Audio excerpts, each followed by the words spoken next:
Сәлем достар, бұл Әл-Фараби атындағы Қазақ ұлттық университеті, ал бұл медицина факультеті. Бүгін біз соңғы жағдайларға байланысты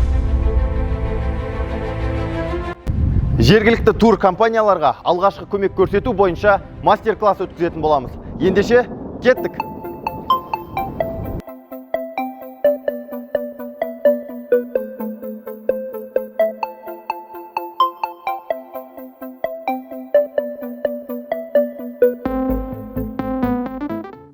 Адам қақалып қалған кездегі алғашқы көмек. Біріншіден, адам қақалған кезде адамда үрей пайда болады. Сондықтан біз адамды тыныштандыру керекпіз. Қорықпаңыз, мен сізге көмектесем деп тыныштандырамыз. Онан кейін қақалған кезде адамды отырған күйінде максималды еңкейтіп арқасынан қағу керекпіз. Қаққан көмектеспесе, науқасты тұрғызамыз. Тұрғызамыздан артынан келіп, кіндікпен эпигастрия аймағын екі ортасынан жұдырығымызды қоямыз. Жұдырықты қойып, екінші қолмен былай ұстаймыз. И өзімізге жоғары қарай неғұрлым жылдам тартып. Сол кезде бөгде зат аузынан шығып кетеді. Егер адам құшаққа сыймаса, толық адам болса, үлкен адам болса, ол кезде біз адамды жерге жатқызамыз. Жерге жатқызып, үстіне шығып, тура сол аймақтан бүкіл дене күшімен басамыз. Біз табиғатқа, таулы аймақтарға қыдырып шыққан кезде ең жиі кездесетін жарақат ол мысалы аяқ қолды сындыру. Немесе аяқ қолды жарақаттау дейік. Адам құлап қалған жағда мысалы егер аяғы жарақаттанған кезде біз аяқты қалыпты жағдайға қою керекпіз. Науқасты жатқызамыз арқасына, аяқты қоямыз и қалыпты жағдайға келтіреміз. Қол астыда не бар бізде? Таяқ болсын, тағы да бір қатты заттар болса, біз аяқты максималды түрде қозғалтуын шектеу керекпіз. Қозғалысын шектеу керекпіз. Ол үшін біз мына тобық буын, тізе буын және ұршық буын бекітіп ұстау керекпіз. Таяқты аламыз. Мына шетінен қоямыз. И екінші таяқты мына шетінен қоямыз. Егер тасымалдау ұзаққа созылатын болса, мына жердегі сүйектің шығып тұрған аймақтарға маталар қою керекпіз, батпас үшін. Тізе жақты, ұршық жақты и тобық жаққа. И тура сол сияқты мына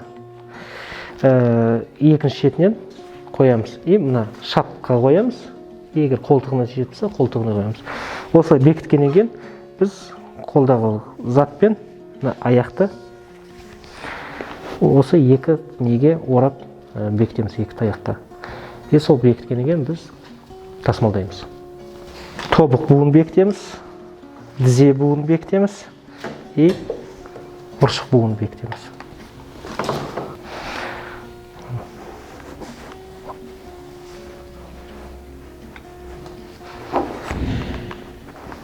Бұл тағы бір жиі кездесетін жарақаттардың бірі ол қан кету. Қан кеткен кезде бізде артериядан немесе венадан қан кеткен түсіндіреміз. Егер артериядан қан кетсе, біз жарақаттанған аймақтан жоғары жгут салу керекпіз. Жгут, егер қолда жгут болса, жгут саламыз. Егер қолда жгут болмаса, біз қолда бар зат, мысалы, белдік, матаның бір бөлігі. Ол үшін науқастың киімін төмен түсіреміз. Киімнің үстінен, мысалға, бір байлаймыз, онан кейін бір таяқты алып, байлап тастаймыз. Бұны байлағаннан кейін бұрай бастаймыз. Бұраймыз, қараймыз, қан тоқтады ма, тоқтаған жоқ па. Екінші бұраймыз, қан тоқтады ма, тоқтаған жоқ па. Үшінші рет қан тоқтағанша дейін бұрамыз. Қан тоқтағаннан кейін біз осы қалыпта ұстап қалу керекпіз. И осы жгутты салған уақытты белгілеп жазу керекпіз, қай уақытта. Онан кейін науқасты тасымалдаймыз ауруханаға. Уақытты жазамыз. Уақыт бізге не үшін керек? Жазды күні бұл науқасқа әр жарты сағат сайын орағанды босатып отыру керекпіз. Босатып, қан жіберіп отыру керекпіз. Егер оны істемесек, мына аяқта некроз пайда болаттан гангренаға айналады. Науқастың аяғын жоғалтып алу ықтималдығы жоғарылайды.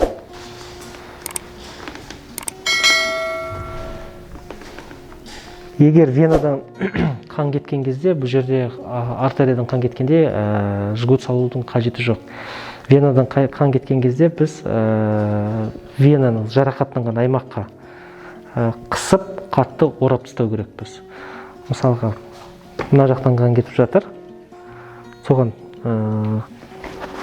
марлені қоямыздан неғұрлым қысып орап тастаймыз.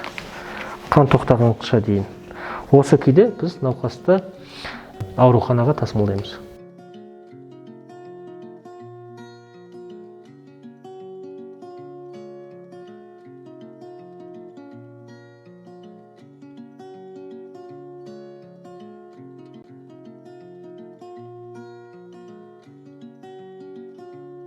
Бүгінгі ақпараттар сіздерге пайдалы болды деп ойлаймыз. Сіздермен бірге болған мен Бекзат Саттархан Құрманәлі, арнайы Әл-Фараби атындағы Қазақ ұлттық университеті медицина факультеті үшін саяхатқа шығарда абай болыңыздар.